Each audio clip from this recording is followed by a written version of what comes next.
Welcome to Two Tall Guys Talking Sales. I'm your host for this session. I'm Sean. And I'm Kevin. And together we're going to talk about a unique problem that you might be having in your sales process and your sales world. This 15 minutes is designed for salespeople, sales managers, and CEOs of the company that are trying to increase their revenue and trying to be more productive in your sales processes. So let's get started. Welcome to our podcast. Thank you very much for joining us and listening to us. This is Two Tall Guys Talking Sales, but this time it's not just two tall guys. We're going to continue our conversation with a person who's not a guy. And Kelly, you're not very tall either. You don't even fit into the whole acronym, which is all good. But Kelly was with us last week, and she has agreed to stick around because we have one more thing to do. And we probably have a dozen questions between Kevin and I to ask Kelly. Kelly, I'm not going to make you do your whole intro of who you are again, because we already did that. People out there listening, if you don't know who Kelly is, if you haven't listened to last week's episode, stop right now, go back, listen to the other episode. You'll get all the background of who Kelly is and why we had her on this episode as well. But Kelly, there was one more item that you wanted to talk about, that third stool leg that you wanted to talk about. And let's talk about that. And then let's kind of wrap up and let's kind of ask a couple of questions that I know I have, and I think Kevin does too. Terrific. Great. We're talking about building a strong value proposition. You need to have three legs of the stool. The first one was resonate. We talked about that last time, really answering the question, why act and why act now? And then the second leg is to differentiate. And we're really answering the question, why us? Why choose us? And then that third leg of the stool is to substantiate. And that is why trust us. If you can get to the third leg, now you've got to answer for that client. Why are you going to trust me as your seller, not just me, but my offering, my company, and more importantly, my outcome that I'm promising you? The way that you can substantiate or get your salespeople to really be thinking about this is using what we call proof. What proof do you have? How to trust? Testimonials, case studies, mini stories, which I know you guys love. Tell me a story where you helped a client so that I can start to understand how your product or service is going to benefit me. You could use social media. Even just rapport building helps build trust. What we're talking about here with this third leg is how to use data and statistics to back up your claims and really demonstrate the value that your product or service is delivering.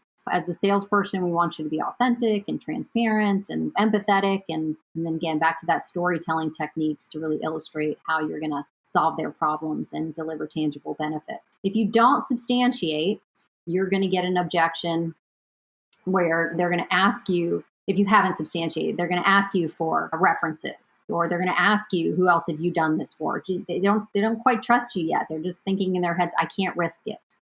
And these are all of the questions you have to make sure that you're prepared to answer all of these and really overcome any objections that your customer may have. I mean, anticipate those and try to provide that proof in advance. I think this is great. I talk about sales. There's two things that kind of come to mind.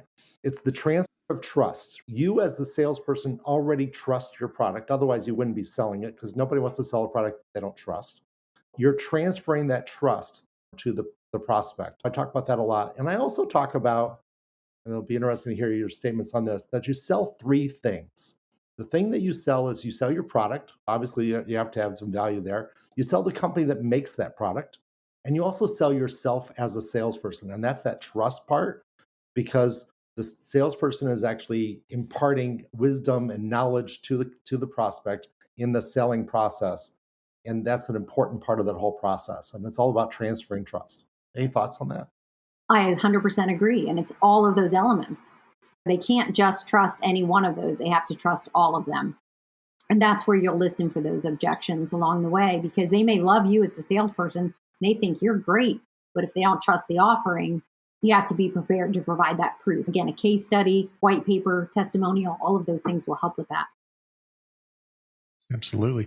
Now, put a finer point on that, because that's a really good call out for the listeners, because we probably got some people that are early in their launch, meaning new business owners, in mid-maturing or emerging stages. What might some of those different things look like, in your opinion, whether it's guarantees versus testimonials versus something altogether different? I think the goal is to get as many of those things as you can along the way. As soon as you can get a customer testimonial, post it on your LinkedIn, do it. As soon as you have a client that you've helped, write the case study. I mean, this isn't stuff that takes a lot of effort to do.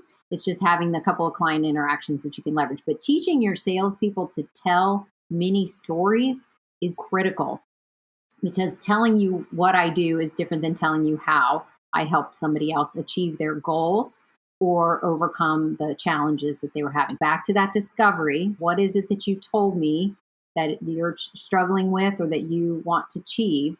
And then how can I tell you a story, how I was able to do something similar for a client in that process using my product or service? That's going to help resonate with people in a really strong way. I love that. I love the idea of telling stories. Just can you build into that a little bit?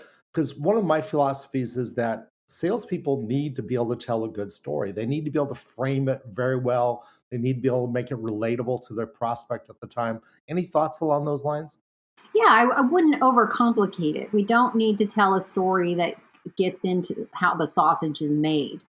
We just want to be able to tell them my client was sleepless nights, had a lot of issues, was worried, stressed, those emotional triggers that I was talking about earlier, because they couldn't, let's say with a sales team, they couldn't get the sales team to effectively put information into the CRM system. They were up at night, they didn't understand what their pipeline looked like or their deal flow. I was able to go in there and fix that. I don't need to tell them how I fixed it. I was able to go in there and fix that by implementing some best practices. And now they're still happy. They have visibility of the pipeline. They're sleeping better at night and the company is growing. Like that, I don't need to get into the wee details. That's where I think a lot of salespeople go wrong, is just being able to tell them how it was in the beginning, what it is quickly that you did, and then what the end result looks like. I'm really curious because you've got a ton of experience here on how you've implemented this. And I'd love to hear some of your small stories as well, or short stories as well, because I think there's probably really great nuggets that our listeners could really benefit from. But in my mind, what I just painted a picture of is how you just related across last episode and this episode, the value statement, the value proposition, and the value proof. And I think that by itself is something that any business owner could take away from this and go, do I have a value proposition, a value statement, and proof of the value as my customers might measure it? What's your that? Yeah, customer owners should be thinking about this and doing a quick workshop with your team. You don't need somebody from the outside to come in and do this. Your team knows these features that we're looking to pull together. And just simply saying, how do we resonate with clients? How are we going to answer the questions, why act and why now? How do we differentiate? What makes us unique? And what is our overall distinction versus perception of scarcity? And then what proof do we have for clients? What can we show them? What kind of, again, case studies, testimonials, white papers? Just workshop this with your teams, that they have these three components ready to go, because every client's going to be different. And the objection you get will tell you where you missed. If my salesperson comes to me and said, I missed it, I lost this deal on price, I'm going to say, you didn't differentiate. They didn't see the value in going with us. You did not show them how we were different. If they come to me and they say, I lost it because they don't have it in the budget. Now, that is probably not price. That could be urgency. They probably didn't resonate on why act and why now. You've got to really understand these objections and figure out, where did I miss? What was it that was off? And if they go with someone else, chances are, and they don't say it was price, maybe they just went with somebody else, even though your prices were similar. They didn't bring up price. They just liked their features and benefits more.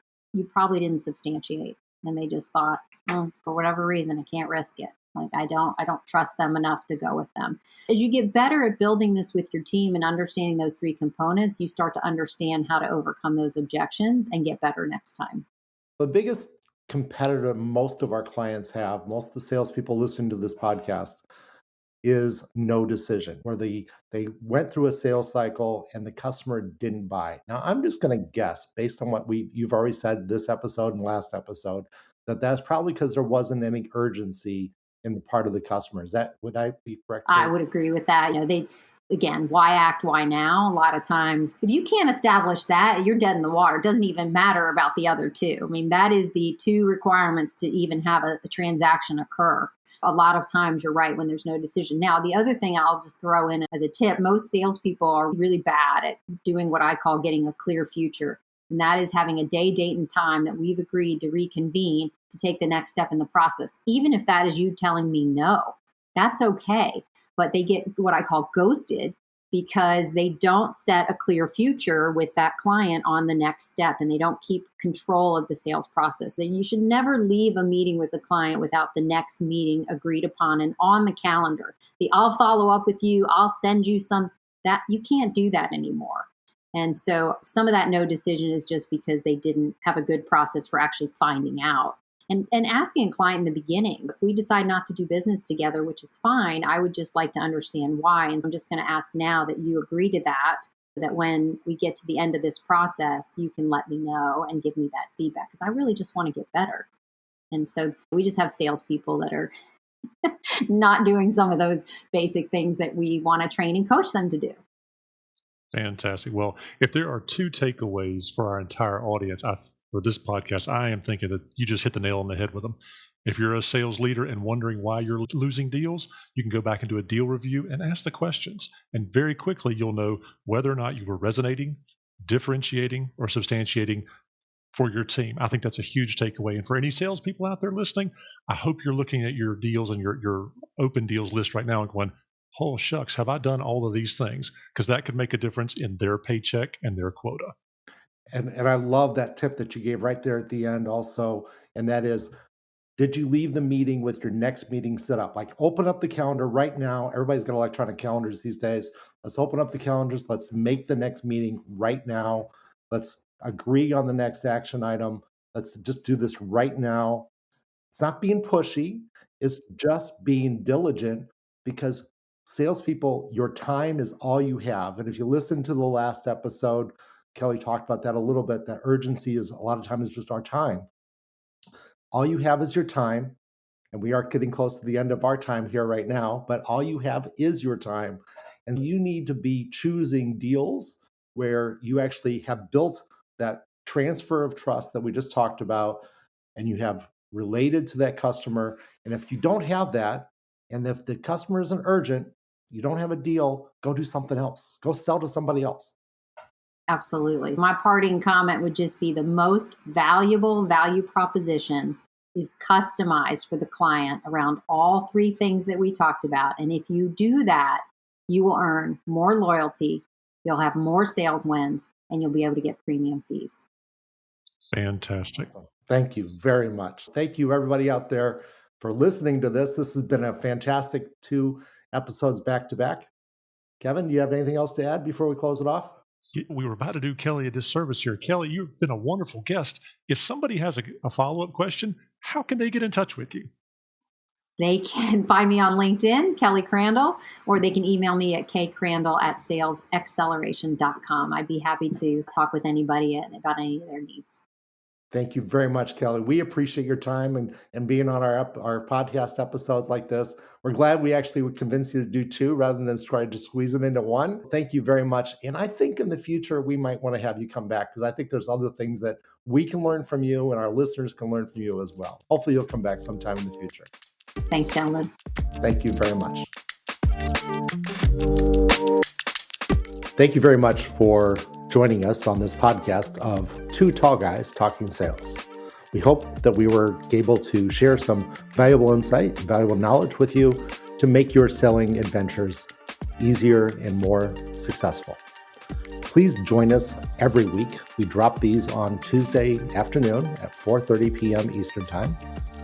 Please subscribe to us in your favorite podcast player. Also, please join us on LinkedIn, where we do a CEO workshop. And that CEO workshop is dedicated monthly to big questions that CEOs are having and how to grow their business and drive sales. You can find us on LinkedIn. Just search for 2 Tall Guys Talking Sales. Thank you very much. Have a great day.